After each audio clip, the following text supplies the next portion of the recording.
Hi guys! So just to give you a quick update regarding po dito sa may Lancaster. So ito po ay papasok na po tayo ng Zone 1. So ito po yung kahabaan na to na binabaybay natin is part po ng Zone 1, no? Zone 1 to?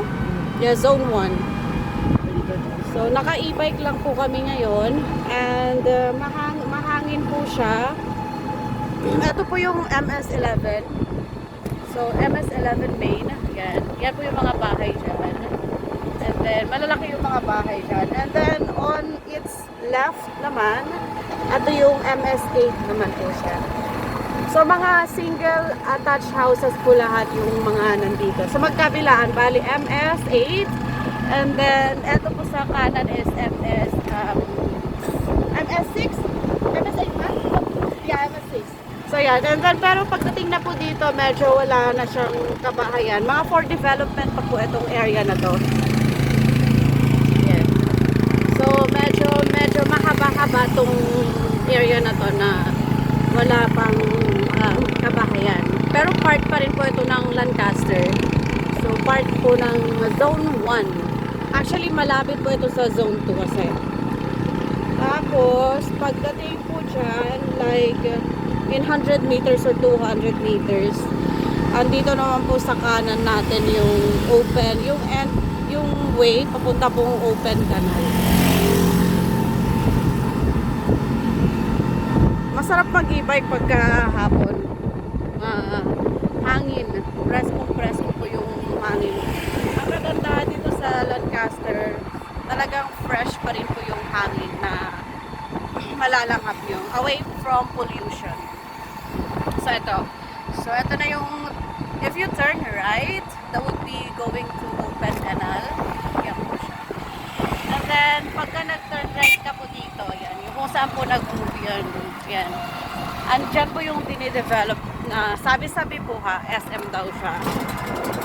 So, we're going straight kasi papunta po tayo sa may business center po ng Lancaster. Punta po tayo sa Shopwise. Straight ahead. Ano yung nakalagay? Straight ahead. Trails, River Park.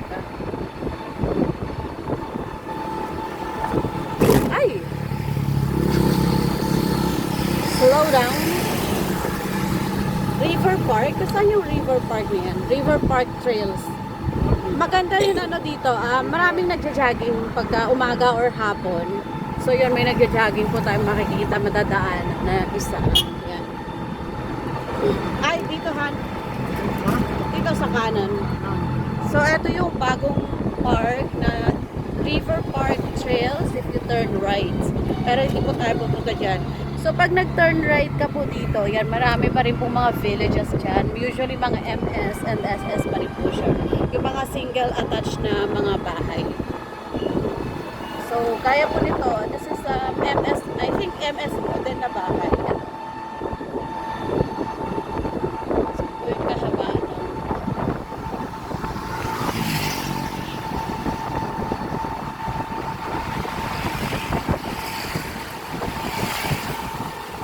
And then, dito naman po dito sa may kaliwa, ito yung mga bahay ng mga engineers dito, no? Yan, ito yung in-house kung saan nila pinoproduce yung mga gagamitin sa mga bahay, mga precast kasi yung gamit dito. Ito to River Park, no? Yan. So, parang dumadami yung mga ano dito, mga partners nilahan ng mga real estate. So, meron po tayo dito. Ito po yung, anong area to? Navarro? Navarro. Part na po ito ng Navarro. General Trias. Lancaster pa rin naman. So, dyan po yung may iMart po dyan. And then may Save More. Although, Save More Express lang po siya. Medyo maliit compared to yung pinaka-main sa may, dito sa Zone 1 na business center. So, yan. Tapos, marami pong mga waiting shed din dito kung saan nag-aabang yung mga sasakay po ng bus or shuttle or L300. Ayan. So medyo yan, medyo mahigpit po yung mga guards dito. So madaming guardhouse na naman. So magkabilang village na naman po yan. MS din po itong nasa then itong nasa kanan naman po SS na mga bahay. So nasa Navarro area na po tayo. Navarro, General Trias pa rin po ito. Kasi ang, ayan, mayroon na naman po dyan na waiting shed para sa mga nag-aantay. So ito, may dalawang turn right or turn left. Yan, so magkabilaan po yung mga villages.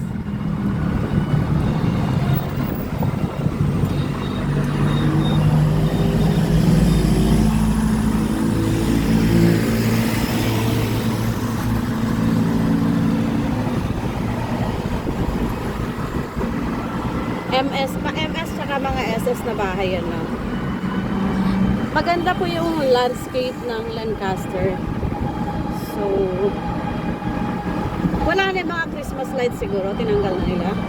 Today is January 20, 2024. Marami na rin mga naka-solar, oh. Naka-solar panel. And maraming mga e-bikes po pala dito.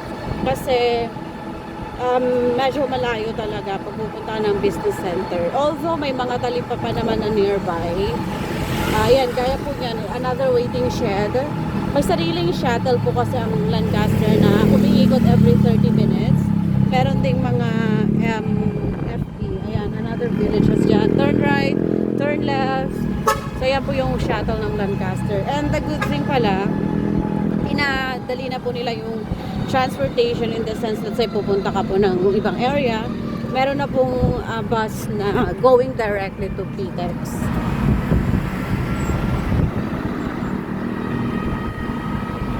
So naka e-bike lang po tayo ngayon.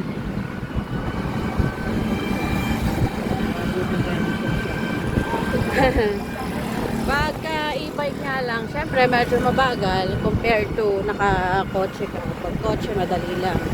Or syempre ang e-bike may speed limit eh. Mahirap kasi na wala ka talagang sasakyan dito lang sa Lancaster. So yan po, mayroon na namang waiting shed dyan sa kaliwa. May waiting shed din dito sa kanan. So I think that would be like around every 500 meters kaya may waiting shed. No? Yan. SS ulit ko na bahay. Mga single attached na bahay. Nadaanan na natin kanina yung sa Navarro, yung mga KS naman, yung mga townhouses. The good thing dito sa Lancaster, mula nung tumira po kami dito, walang baha, hindi kami binaha, never pa na binaha. Malalaki kasi yung drainage na ginawa nila. Kinat na nila yung mga puno pala. Medyo matagal na rin kasi ako hindi lumabas pala ng bahay, ano. 2 weeks ako hindi lumabas, 1 week. So ayan, malapit na tayo sa business center ng Lancaster. And later on, I'll show you yung meron pong bagong pinapagawa na naman dito sa may tabi ng Jollibee. So magkakaroon na ng Chowking dito. Meron na rin Greenwich. So parang one-stop shop na siya na subdivision. Maraming villages ang Lancaster. Yeah, so etong building ko na ito nasa kaliwa. Nasa kaliwa na building na yan. That is Home Depot. So meron po dyan Mandawi Foam kung naghahanap po kayo ng mga furnitures, ayan. And then, papasok na po tayo ng Shopwise. What I like at Shopwise is, malaki po yung parking space. And the good thing, pag dito ka tumira sa Lancaster, I mean, generally, I think in Cavite. Although malapit na siya sa Manila, good thing malapit na siya sa Manila. So kung gusto mong punta ng MOA, it's only 25 to 30 minutes away. Pagka walang traffic, mas mabilis pa. So yan, good thing mag-shopping dito sa Shopwise. Ang laki ng parking space. So hindi mo siya problema. Although pagka during school weekdays, punong-puno po talaga to. But it looks full today also. And today is 5 PM. Medyo makulimlim na yan. Daming e-bike oh. Puro e-bike po yung nakapark dyan. Ayan. So ayan, daming nakapark dito sa may Shopwise. Ang laki ng Shopwise dito. Magandang mag-shopping. Lalaki din ng mga counters. So I'll show you around sa loob po ng Shopwise. para magkaroon po kayo ng idea.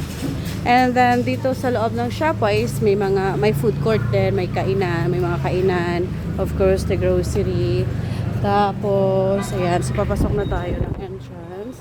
May furniture din. Ito yung mga restaurants. So meron ding playground. I mean, how do you call this? Dodolon. Meron ding computer shop. So maraming establishments. Semi-mall siya. I'd consider it as semi-mall siya. Ayan. Then, ito po yung, I'll take you through sa mismong supermarket. And may Mr. Donut din. May Bunny Bee. Mr. Donut. Yan. Ito yung loob ng grocery ng Shopwise. Supermarkets. Ang laki. Ang luluwag ng counter. So, hindi hassle. May South Drag na rin dun sa dulo. So, it's a one-stop shop. So, yan. Video ko lang. Para ma-idea po kayo kung anong nasa loob ng Shopwise. Ganito po siya. Ganda. Yan. Tapos, may money changer din dito. Ayan. Tapos, meron din mga salon. Kung naghanap kayo ng salon, complete na siya. So that's all guys. Thank you for watching. Bye-bye.